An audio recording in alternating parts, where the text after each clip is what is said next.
suffer complications during pregnancy.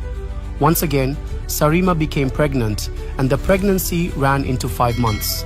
Though Sarima remained optimistic, her husband paid little or no attention to her condition as he was gearing up for eventualities, and that was owing to the fact that she lost her first pregnancy at the 6th month, just 2 years into their marriage. Sarima lost the pregnancy yet again. She had gone to the market and was on her way back when she got accosted by a random preacher. In what appears like a mirror of her past, the preacher asked Sarima to reflect on what she did in her past, else she was bound to suffer countless miscarriages. The preacher took a leaf from the Bible and assured Sarima that if she confesses her sin, God is faithful and just to forgive her sins and to cleanse her from all her unrighteousness. The preacher's message came as a surprise to Sarima, as she could not figure out how she had offended her Creator. The preacher made it known to her that God sees even in the dark. He suggested she goes home and have a deep thought of her actions in the past before marriage. Those were his words to her before he continued his journey, as Sarima was left to count her sins instead of her blessings. Sarima returned home confused as she pondered on the words of the preacher. She could deny her sins, but she can't deny the preacher was right with her childlessness. Too weak to take a step further, she settled in the living room until she walked down the memory lane of she and her ex-lover, Ovunda. Sarima and Ovunda had dated for over 5 years and were deeply in love with each other. Their love was the quiet kind that spoke in glances. In a crowded room, they could find each other without looking. Every smile, every touch, every shared silence was a vow, a promise that no storm could undo. No storm could undo the rhythm their hearts had learned to beat together.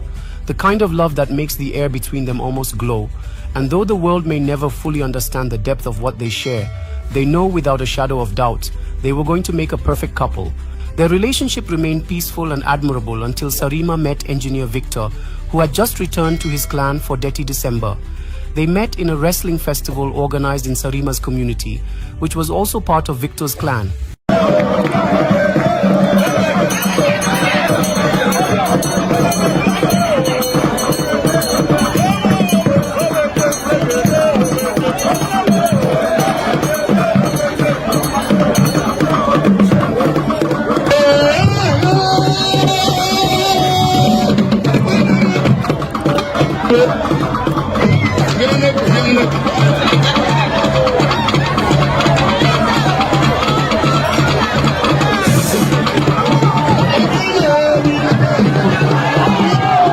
Sarima had no plans of dating Victor, but somehow they clicked and started seeing each other while they were home for the holiday. Sarima was never known for double dating or cheating, but with the coming of Victor, she was left in a crossroad as she became fond of Victor within a short period. She had given Ovunda her whole heart, which believing love was their unbreakable bond. She wrapped herself in the warmth of her new lover, laughing as if the world were hers. Yet deep inside her, Sarima knew somewhere, a man still waited for her, blissfully unaware he was no longer the only one. Holidays were over and Victor had returned back to Lagos, while Sarima returned to staying to Ovunda, who was unaware of her newly found love. Her body was beside him, but her mind wandered elsewhere, tracing the memory of another man's smile, the way his voice lingered like an unfinished song. She nodded at the words she barely heard, her heart quietly betraying the moment, longing for a touch that wasn't her. Sarima kept in touch with Victor, and sometimes she was compelled to sneak out of the house at night to speak with Victor while Ovunda was fast asleep. On several occasions, Sarima lied to Ovunda that she was going to visit her parents with claims of one emergency or the other. Ovunda was never going to doubt her, as their love story was already written in the sands of time. Meanwhile, she only traveled to see Victor, her newly found love. While this lasted, Sarima was already 3 weeks pregnant for Ovunda, and neither Ovunda nor Victor knew about her pregnancy, as she kept it to herself. Gradually, she developed more feelings for Victor and became glued to him.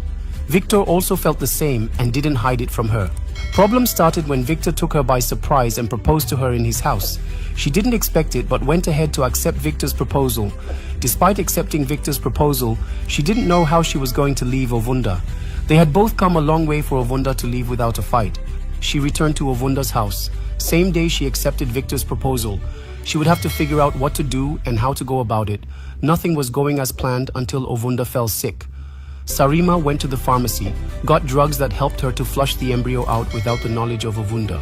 Ovunda's sickness provided Sarima with a rare opportunity to get rid of him and get married to Victor, who she had now chosen of Ovunda. She was expected to take care of Ovunda as the rest members of his family were not anywhere close to where he resided in the city. She wasn't going to take chances and would have to think of the fastest way to get rid of him without any traces or complications. Curdled in impatience, Sarima couldn't bear the thoughts of slow breakups or messy explanations. Her heart now burned for Victor, so removing Ovunda wasn't murder, it was clearing the path to her happiness. Within this period of caring for him, Sarima mixed Ovunda's meals with doses battery powder in other to worsen the health issue and probably die. Sarima's action continued for over a week until Ovunda realized he wasn't getting better and requested to be taken to the hospital. Sarima was there to give him the needed support, but Ovunda died at the hospital just before proper tests and checkups could be done on him. By the time Sarima returned from her emotional recall, her husband was home and was surprised to see her on the floor crying out loudly. He had not seen her crying so bitterly except when she must have had miscarriage. Hurriedly, he helped her up. The pain she was going through was staring right in his face. As such, didn't need a crystal ball to see that his lovely wife was really broken. He would do anything to wipe her tears.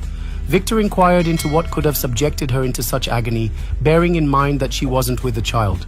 Sarima sat on the edge of the chair, tears soaking her palms. Her husband's worried voice pressed for answers, but the words refused to form. The shadows of her past, something she thought she had buried forever, had found her again. The moment the secret left her lips, Victor felt something shatter inside. His chest burned, his hands shook, and no matter how he fought it, the storm of anger in his eyes betrayed him. It was as if the air had been knocked from his lungs. He never imagined Sarima could be so wicked and vile. Would he forgive her for taking Ovunda's life, or that his only chance of having a child was also ruined by Sarima? Victor's jaw clenched, his vision blurred, not from tears but from a heat that surged through his veins.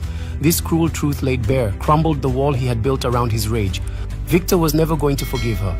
He walked out on her while she was still on the floor pleading, and that was the last Sarima would ever hear from Victor.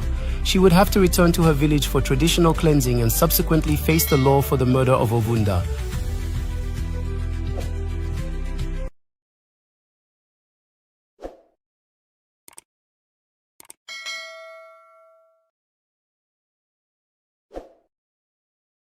Three years into their marriage, their home was full of laughter and love, yet every unspoken silence between them carried the weight of a child they were still waiting for.